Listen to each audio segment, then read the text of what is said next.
बोलो गुरु महाराज की जय। श्री शिव महापुराण की जय। ओम श्री शांब शिवाय नमः।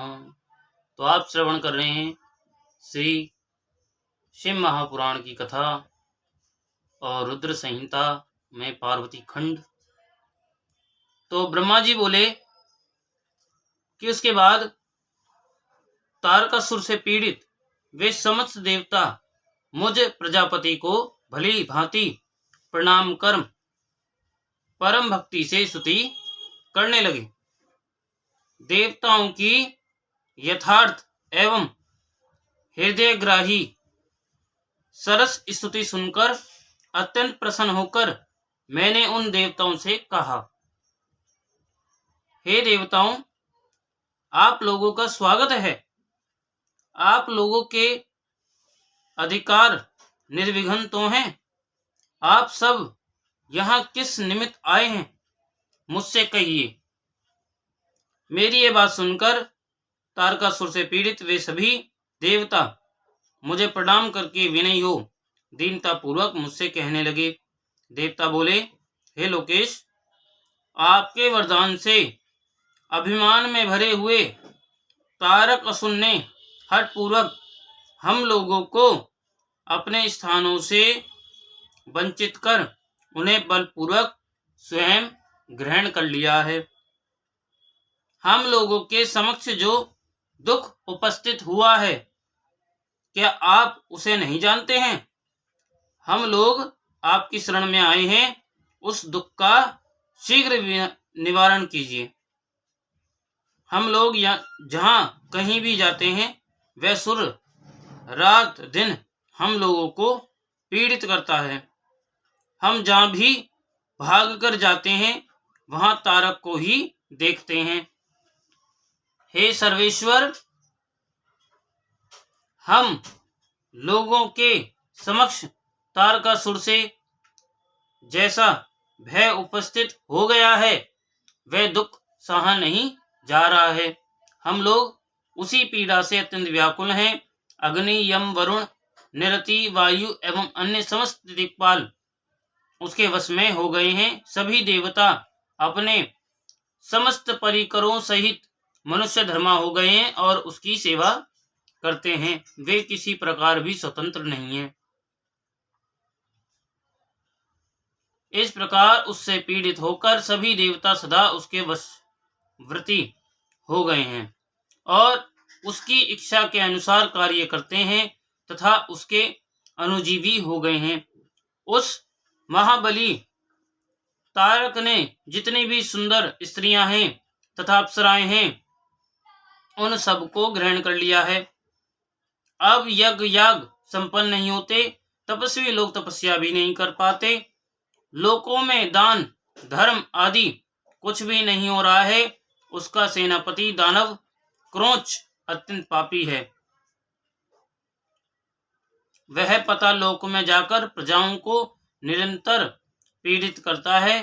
हे जगत धाता, उस निष्करुण तथा पापी तारक ने हमारे संपूर्ण त्रिलोक को बलपूर्वक अपने वश में कर लिया है। अब आप ही जो स्थान बताएं, वहां हम लोग जाएं। हे लोकनाथ, उस देव शत्रु ने हम लोगों को अपने अपने स्थानों से हटा दिया है। अब आप ही हम लोगों के शरणदाता हैं। आप ही हमारे शासक, रक्षक तथा पोषक हैं। हम सभी लोग तारक नामक अग्नि में दग्ध होकर बहुत व्याकुल हो रहे हैं। जिस प्रकार सन्निपात नामक विकार में बलवान औषधियां भी निष्फल हो जाती हैं, उसी प्रकार उसने हमारे सभी कठोर उपायों को निष्फल कर दिया है। भगवान विष्णु के जिस सुदर्शन नामक चक्र से हम लोगों को विजय की आशा थी, वह उसके कंठ में पुष्प के समान लगकर कुंठित हो गया है। ब्रह्मा जी बोले कि हे मुने, देवताओं के इस वचन को सुनकर मैं सभी देवताओं से समयोचित बात कहने लगा। ब्रह्मा जी बोले कि हे देवगण, मेरे वरदान के कारण ही वह तारक नामक दैत्य बलवान हुआ है। अतः मेरे द्वारा उसका वध उचित नहीं है। जिसके द्वारा वह वृद्धि को प्राप्त हुआ है, उसी से उसका वध उचित नहीं है। विष वृक्ष को भी बढ़ाकर उसे स्वयं काटना अनुचित है। तो शिव जी ही आप लोगों का सारा कार्य कर सकने योग्य हैं, किंतु वे स्वयं कुछ नहीं करेंगे। प्रेरणा करने पर वे इसका प्रतिकार करने में समर्थ हैं। तारकासुर स्वयं अपने पाप से नष्ट होगा। मैं जैसा उपदेश करता हूं वैसा आप लोग करें। मेरे वर के प्रभाव से न मैं, न विष्णु, न शंकर, न दूसरा कोई और न सभी देवता ही तारक का वध कर सकते हैं। यह मैं सत्य कह रहा हूं। हे देवताओं, यदि शिवजी के वीर्य से कोई पुत्र उत्पन्न हो तो वही तारक दैत्य का वध कर सकता है, दूसरा नहीं। हे श्रेष्ठ देवताओं, मैं जो उपाय बता रहा हूं उसे आप लोग कीजिए। वह उपाय महादेव जी की कृपा से अवश्य सिद्ध होगा। पूर्व काल में जिन दक्ष कन्या सती ने दक्ष के यज्ञ में अपने शरीर का त्याग किया था, वे ही इस समय मैना के गर्भ से उत्पन्न हुई हैं। यह बात आप लोगों को ज्ञात ही है। हे देवगणों, महादेव जी उनका पाणी ग्रहण अवश्य करेंगे, तथापि आप लोग भी उसका उपाय करें। उधर वरेता, आप लोग यत्न पूर्वक ऐसा उपाय कीजिए कि मैना की पुत्री पार्वती में शंकर जी के वीर्य का आधान हो। पूर्ण यौवन वाली वे गिरिराज पुत्री इस समय हिमालय पर तपस्या करते हुए शंकर की नित्य सेवा करती हैं। अपने पिता हिमवान के कहने से वे काली शिवा अपनी 2 सखियों के साथ ध्यान परायण परमेश्वर शिव की हठ पूर्वक सेवा कर रही हैं। सेवा में पर उन त्रैलोक्य सुंदरी को सामने देखकर ध्यान मगन महेश्वर मन से भी विचलित नहीं होते। हे देवताओं, वे चंद्रशेखर जिस प्रकार काली को भार्य रूप में स्वीकार करें, आप लोग शीघ्र ही वैसा प्रयत्न करें। मैं भी उस दैत्य के स्थान पर जाकर उस तारक को दुराग्रह से रोकूंगा। हे देवताओं, अब आप लोग अपने स्थान को जाइए। देवताओं से इस प्रकार कहकर मैं शीघ्र ही तारक नामक असुर के पास जाकर उसे प्रेम पूर्वक बुलाकर कहने लगा। तो ब्रह्मा जी बोले कि हे तारक, तुम तेजों के सार स्वरूप इस स्वर्ग का राज्य कर रहे हो। जिसके लिए तुमने उत्तम तपस्या की थी, उससे भी अधिक की इच्छा रखते हो। मैंने तुम्हें इससे छोटा ही वर दिया था।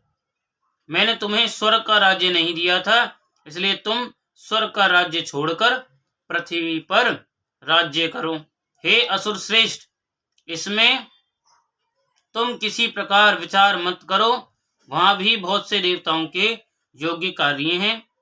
सभी का ईश्वर मैं इस प्रकार उस असुर से कहकर और उसे समझाकर शिवा सहित शिव का ध्यान करके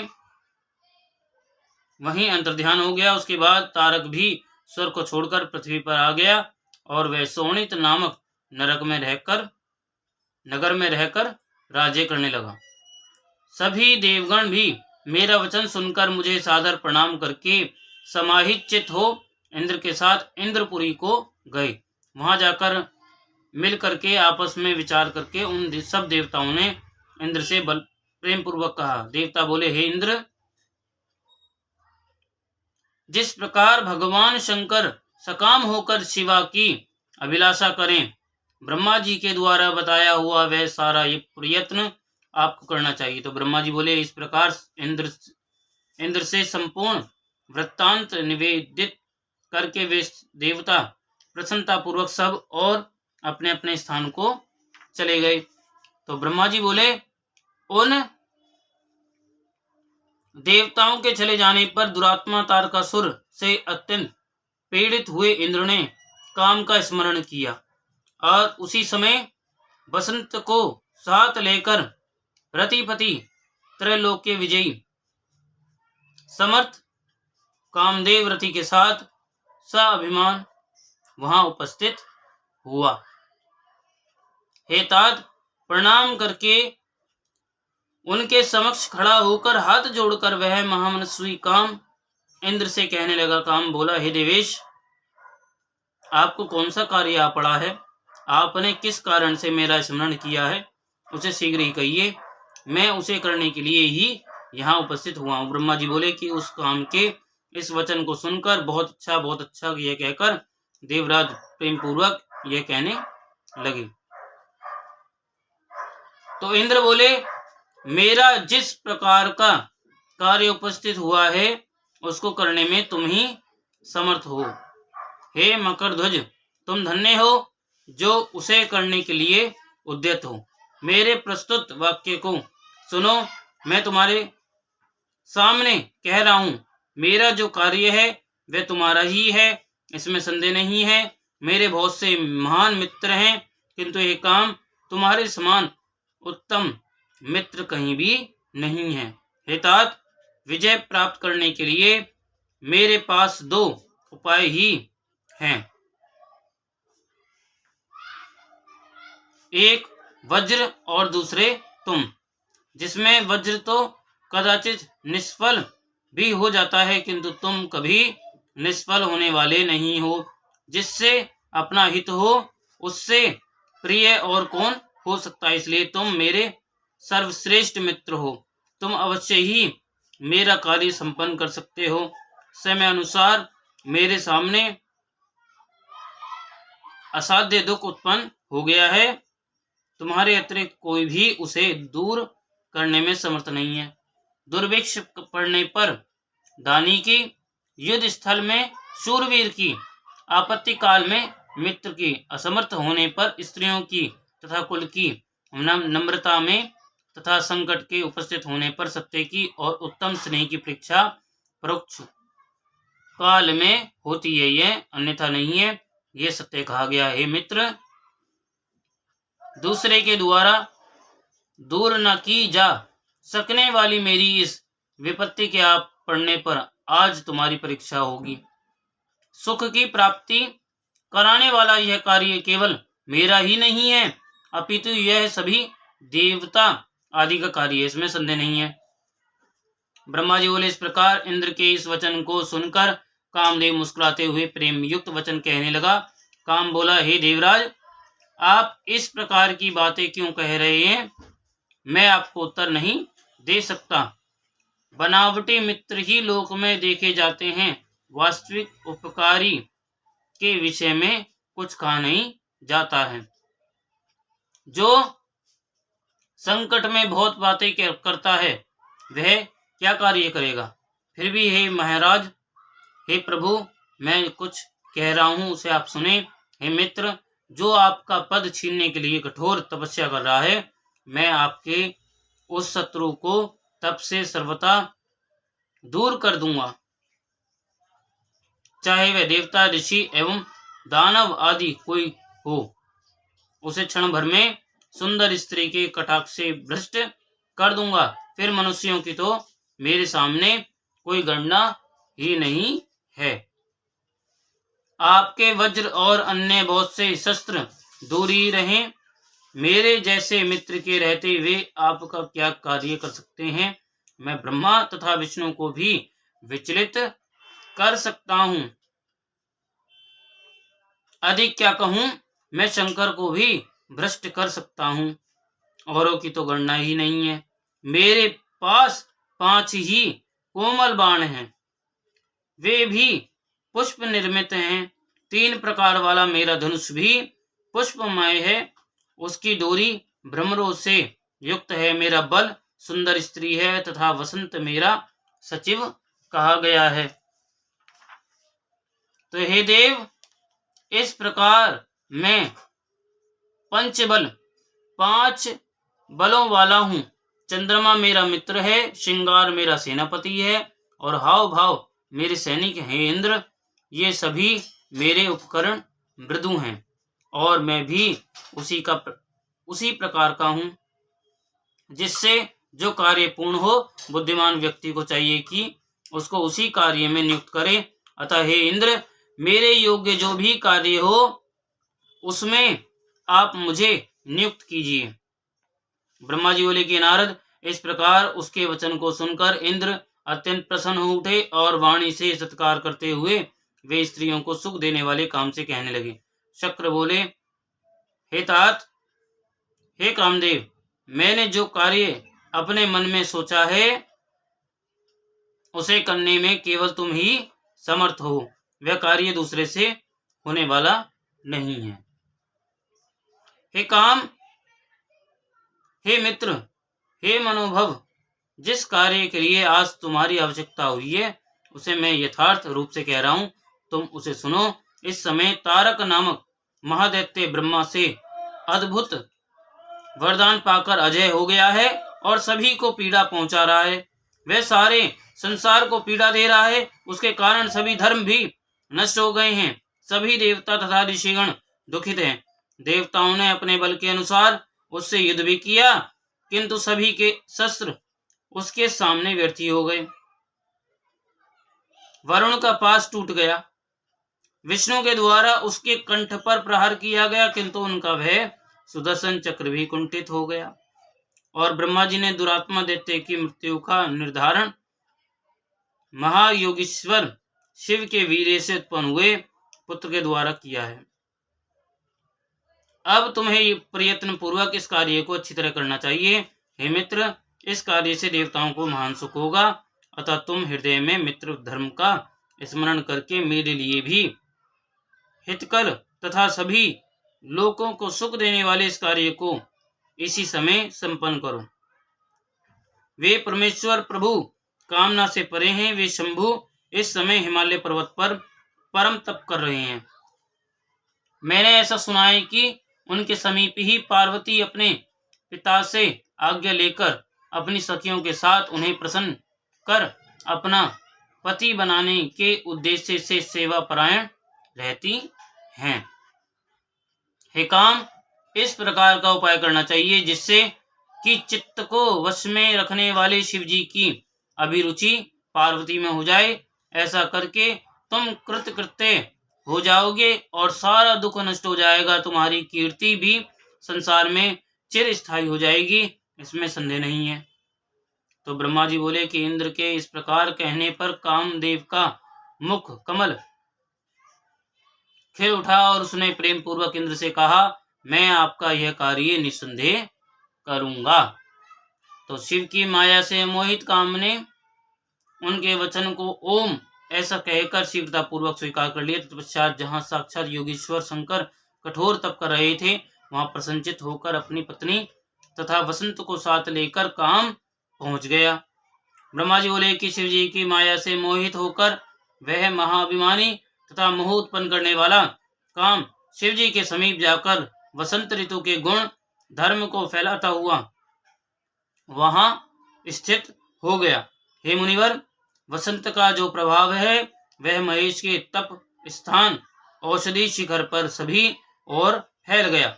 हे महामुने, हे मुनीश्वर, वहां उसके प्रभाव से पादपों के वन विशेष रूप से पुष्पित हो उठे।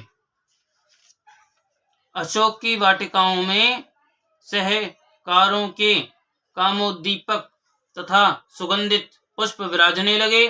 भौरों से घिरे हुए कुमुद के पुष्प विशेष रूप से कामावेश को बढ़ाने वाले हो गए और उस समय कोयलों का कलरव काम को अत्यधिक उद्दीप्त करने वाला सुरमय मनोहर और अति प्रिय हो गया। हे मुने, भौरों के अनेक प्रकार के शब्द होने लगे जो सबके मन को हर लेने वाले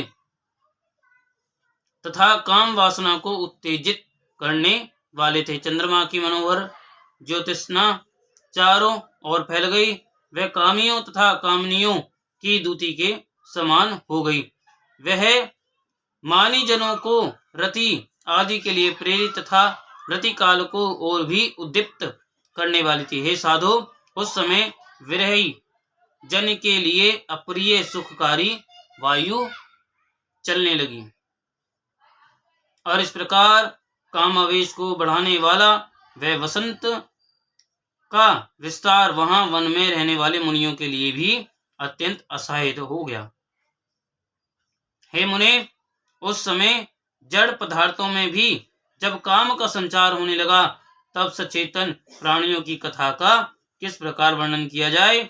इस प्रकार सभी प्राणियों के लिए काम को उद्दीप्त करने वाले उस वसंत ने अपना अत्यंत दुसह प्रभाव उत्पन्न किया है। तात तब अपनी लीला के लिए शरीर धारण करने वाले प्रभु शंकर ने असमय में उस वसंत के प्रभाव को देखकर इसे महान आश्चर्य समझा। इसके बाद लीला करने वाले तथा दुख हरण करने वाले परम संयमी प्रभु शिव परम दुष्कर तपस्या करने लगे। तदंतर वहां वसंत के फैल जाने पर रति सहित वह काम आम्र मंजरी का बाण चढ़ाकर उनके बाईं ओर खड़ा हो गया और प्राणियों को मोहित करता हुआ अपना प्रभाव फैलाने लगा। और उस समय रति सहित काम को देखकर भला कौन प्राणी मोहित नहीं हुआ। इस प्रकार उनके काम क्रीड़ा में प्रवृत्त हो जाने पर श्रृंगार भी हाव भाव से युक्त होकर अपने गणों के साथ शिव जी के समीप पहुंचा। तो चित्त में निवास करने वाला काम वहां बाहर प्रकट हो गया और उस समय वह शंकर में कोई छिद्र नहीं देख पाया जिससे वह प्रवेश कर सके। जब कामदेव ने उन योगनिष्ठ महादेव में छिद्र नहीं पाया, तब वह महान भय से विमोहित हो गया। धधकती हुई ज्वाला वाली अग्नि के समान भाल नेत्र से युक्त ध्यानस्थ शंकर के पास जाने में कौन समर्थ है।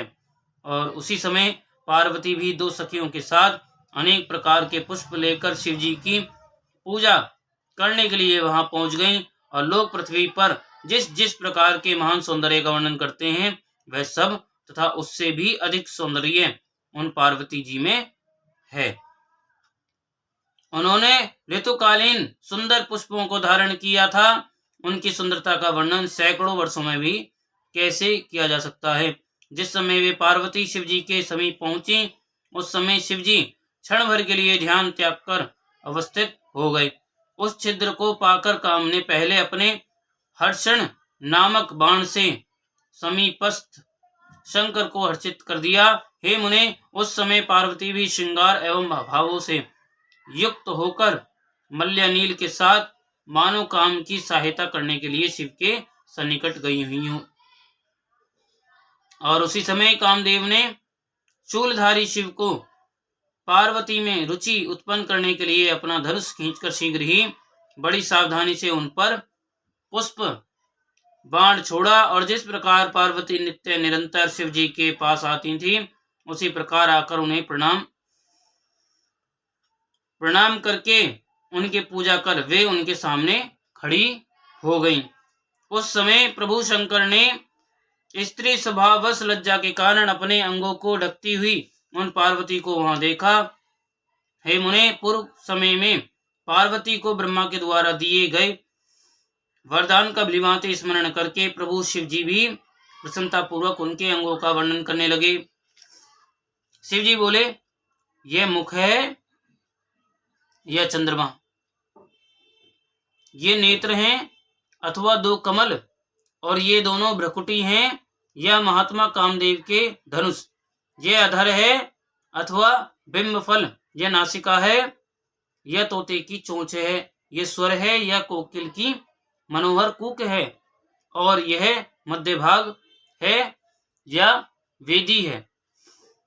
तो इसकी चाल का क्या वर्णन किया जाए, इसके रूप का क्या वर्णन किया जाए, और इसके पुष्पों तथा वस्त्रों का भी क्या वर्णन किया जाए। सृष्टि में जितनी उत्तम सुंदरता है वे एकत्रित कर इसमें रच दी गई है। इसके सभी अंग सब प्रकार से रमणीय हैं, इसमें संदेह नहीं है। अहो, अद्भुत रूप वाली यह पार्वती धन्य है। तीनों लोकों में इसके समान सुंदर रूप वाली कोई भी स्त्री नहीं है। अद्भुत अंगों को धारण करने वाली यह लावण्य की निधि है। यह मुनियों को भी मोहने वाली और महासुख को बढ़ाने वाली है। तो ब्रह्मा जी बोले कि इस प्रकार बार बार उनके अंगों का वर्णन करके शिव जी ब्रह्मा को दिए गए वरदान का स्मरण कर मौन हो गए। और उस समय ज्यों ही शंकर जी ने उनके वस्त्रों का स्पर्श किया, वे पार्वती स्त्री भाव स्वभाव के कारण लज्जित होकर कुछ दूर चली गईं। हे मुने, अपने अंगों को छिपाती हुई तथा तीक्ष्ण कटाक्षों से बार बार शिव जी की ओर देखती हुई वे शिवा महा मोद के कारण मुस्कुराने लगी और उनकी इस चेष्टा को देखकर शंकर जी मोह में पड़ गए। और तब महान लीला करने वाले महेश्वर ने यह वचन कहा, जब इसके दर्शन मात्र से इतना अधिक आनंद प्राप्त हो रहा है, तब यदि मैं इसका सामीप्य प्राप्त करूं तो कितना सुख प्राप्त होगा। इस प्रकार क्षण भर विचार कर गिरिजा की प्रशंसा करके वे महायोगी बोध युक्त हुए और विरक्त हो बोले, ये कैसा विचित्र चरित्र हो गया। क्या मैं मोह को प्राप्त हो गया? प्रभु तथा ईश्वर होकर भी काम के कारण मैं विकार युक्त हो गया। मैं ईश्वर हूँ, और यदि दूसरे के अंग स्पर्श की मेरी ये इच्छा है तो अन्य अक्षम तथा क्षुद्र पुरुष क्या क्या अनर्थ नहीं करेगा। तो इस प्रकार वैराग्य भाव को प्राप्त कर उन सर्मात्मा ने पर्यंक एवं आसन का परित्याग कर दिया, क्योंकि क्या परमेश्वर पतित हो सकता है। तो नारद जी बोले कि हे ब्रह्मन, हे विदे, हे महाभाग, इसके अनंतर फिर क्या हुआ? आप मुझ पर दया कर इस पाप को विनष्ट करने वाली कथा का पुनः वर्णन कीजिए। ब्रह्मा जी बोले, हे तात, इसके अनंतर जो हुआ उसे आप सुने। मैं आपके स्नेहवश आनंददायक शिव लीला का वर्णन करूंगा। हे नारद, जिसके बाद महायोगी महेश्वर अपने धैर्य के नाश को देखकर अत्यंत विस्मित हो मन में इस प्रकार विचार करने लगे। शिव जी बोले, मैं तो उत्तम तपस्या कर रहा था, उसमें विघ्न कैसे आ गया? किस कुकर्मी ने यहाँ मेरे चित्त में विकार पैदा कर दिया है? मैंने दूसरे की स्त्री के विषय में प्रेम पूर्वक निंदित वर्णन किया, यह तो धर्म का विरोध हो गया और शास्त्र मर्यादा का उल्लंघन हुआ है। ब्रह्मा जी बोले कि जब सज्जनों के एकमात्र रक्षक महायोगी परमेश्वर शिव इस प्रकार विचार कर संकित हो संपूर्ण दिशाओं की ओर देखने लगे और उसी समय वाम भाग में बाण खींचे खड़े हुए काम पर उनकी दृष्टि पड़ी। वह मूढ़ चित्त मदन अपनी शक्ति के गर्व से चूर होकर पुनः अपना बाण छोड़ना ही चाह रहा था। हे नारद, उस अवस्था में काम पर दृष्टि पड़ते ही परमात्मा गिरीश को तत्काल क्रोध उत्पन्न हो आया। तो हे मुने, इधर आकाश में बाण सहित धनुष लेकर खड़े हुए काम ने भगवान शंकर पर अपना दुर्निवार तथा अमोघ अस्त्र छोड़ दिया। परमात्मा शिव पर वह अमोघ अस्त्र व्यर्थ हो गया। कुपित हुए परमेश्वर के पास जाते ही वह शांत हो गया। तदंतर भगवान शिव पर अपने अस्त्र के व्यर्थ हो जाने पर मनमथ को बड़ा भय हुआ। भगवान मृत्युंजय को देखकर उनके सामने खड़ा होकर वह कांप उठा। हे मुनिश्रेष्ठ, वह काम अपने प्रयास के निष्फल हो जाने पर भय से व्याकुल होकर इंद्र आदि सभी देवताओं का स्मरण करने लगा। हे मुनीश्वर, कामदेव के स्मरण करने पर वे इंद्र आदि सब देवता आ गए और शंभु को प्रणाम कर उनकी स्तुति करने लगे। देवता स्तुति कर रहे थे कि कुपित हुए भगवान शिव के ललाट के मध्य भाग में स्थित तीर्थीय नेत्र से बड़ी भारी आग की ज्वाला तत्काल प्रकट होकर निकली। वे ज्वालाएं ऊपर की ओर उठ रही थी। वह आग धू धू करके जल लेने लगी। उसकी ज्योति प्रलयाग्नि के समान मालूम पड़ती थी। वह ज्वाला तत्काल ही आकाश में उछलकर पृथ्वी पर गिरकर फिर अपने चारों ओर चक्कर काटती हुई कामदेव पर जा गिरी। हे साधु, क्षमा कीजिए, क्षमा कीजिए। यह बात जब तक देवताओं ने कही तब तक उस आग ने कामदेव को जलाकर राख कर दिया। उस वीर कामदेव के मारे जाने पर देवताओं को बड़ा दुख हुआ। वे व्याकुल होकर यह क्या हुआ इस प्रकार कहकर जोर जोर से चित्कार करते हुए रोने बिलखने लगे। उस समय घबराई हुई पार्वती का समस्त शरीर सफेद पड़ गया और वे सखियों को साथ लेकर अपने भवन को चली गईं।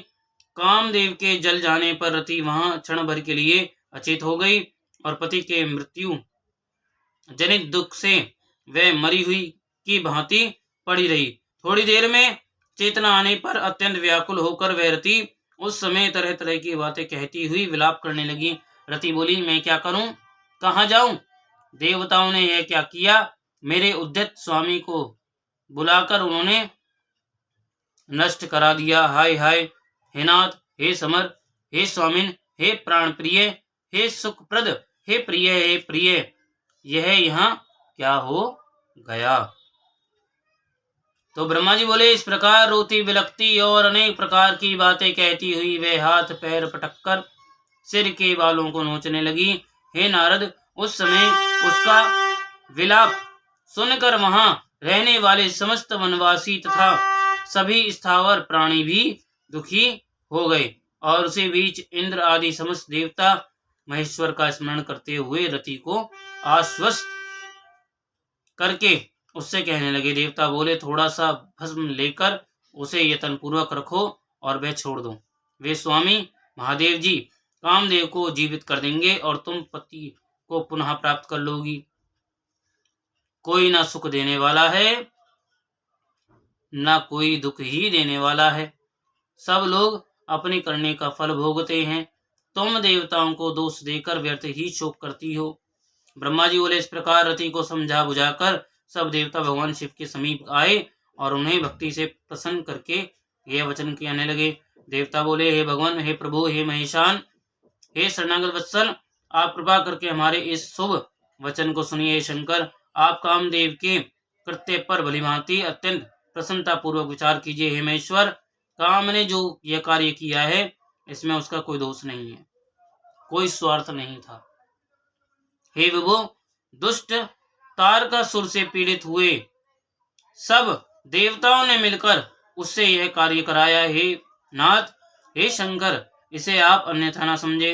सब कुछ प्रदान करने वाले हे देव, हे गिरीश, साध्वी रति अकेली अति दुखित होकर विलाप कर रही है, आप उसे संतावना प्रदान कीजिए। हे शंकर, यदि इस क्रोध के द्वारा आपने कामदेव को मार डाला तो हम यही समझेंगे कि आप देवताओं सहित समस्त प्राणियों का भी अभी संहार कर डालना चाहते हैं।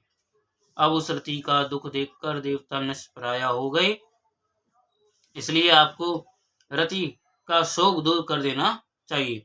तो ब्रह्मा जी बोले कि हे नारद, उन संपूर्ण देवताओं का यह वचन सुनकर भगवान शिव प्रसन्न हो गए और यह वचन कहने लगे। शिव जी बोले कि हे देवताओं और ऋषियों, आप सब आदर पूर्वक मेरी बात सुनिए। मेरे क्रोध से जो कुछ हो गया है वह तो अन्यथा नहीं हो सकता, तथापि रति का शक्तिशाली पति कामदेव तभी तक अनंग रहेगा जब तक रुक्मणीपति श्री कृष्ण का धरती पर अवतार नहीं हो जाता। जब श्री कृष्ण द्वारका में रहकर पुत्रों को उत्पन्न करेंगे तब ये रुक्मणी के गर्भ से काम को भी जन्म देंगे। उस काम का ही नाम उस समय प्रद्युम्न होगा, इसमें संदेह नहीं है। उस पुत्र के जन्म लेते ही सम्रासुर उसे हर लेगा और हरण करके दानव श्रेष्ठ मूर्ख संबर उसे समुद्र में फेंककर और उसे मरा हुआ जानकर व्यथा ही अपने नगर को लौट जाएगा। हे रते, तुम्हें उस समय तक सम्रासुर के नगर में सुखपूर्वक निवास करना चाहिए, वहीं पर तुम्हें अपने पति प्रद्युम्न की प्राप्ति होगी। तो हे देवताओं, महायुद्ध में उस सम्रासुर का वध करके कामदेव अपने पत्नी को प्राप्त करके सुखी होगा। हे देवताओं, प्रद्युम्न नामधारी वे काम सम्रासुर का जो भी धन होगा उसे लेकर उस रति के साथ अपने नगर में जाएगा। मेरा यह कथन सर्वथा सत्य होगा। और ब्रह्मा जी बोले कि नारद, शिव जी की यह बात सुनकर देवताओं के चित्त में कुछ उल्लास हुआ और वे सिर झुकाकर उन्हें प्रणाम करके दोनों हाथ जोड़कर उनसे कहने लगे। देवता बोले, हे देवदेव, हे महादेव, हे करुणा सागर प्रभु, हे हर, आप कामदेव को शीघ्र जीवित कर दीजिए तथा रति के प्राणों की रक्षा कीजिए। तो ब्रह्मा जी बोले, देवताओं की बात सुनकर सबके स्वामी करुणा सागर परमेश्वर शिव प्रसन्न होकर पुनः कहने लगे। शिव जी बोले कि देवताओं, मैं बहुत प्रसन्न हूं, मैं काम को सबके हृदय में जीवित कर दूंगा और वह सदा मेरा गण होकर विहार करेगा। हे देवताओं, आप लोग इस आख्यान को किसी के सामने मत कहिएगा, आप लोग अपने स्थान को जाइए, मैं सब प्रकार से आप लोगों के दुख का नाश कर दूंगा। ब्रह्मा जी बोले, इस प्रकार कहकर रुद्रदेव देवताओं की स्तुति करते करते ही अंतर्ध्यान हो गए। तब सभी देवता अत्यंत प्रसन्न तथा संदेह रहित हो गए। हे मुने, तदंतर रुद्र की बात पर भरोसा करके वे देवता रति को आश्वासन देकर तथा उससे उनका वचन कहकर अपने अपने धाम को चले गए। हे मुनीश्वर, तब वह काम पत्नी शिव के बताए हुए नगर को चली गई और रुद्र के बताए गए समय की प्रतीक्षा करने लगी। और इससे का आगे का अध्याय कल होगा। बोलो उमापति महादेव की जय। शिव महापुराण की जय। ओम श्री शांब शिवाय नमः। ओम श्री शांब शिवाय नमः। ओम श्री शांब शिवाय नमः।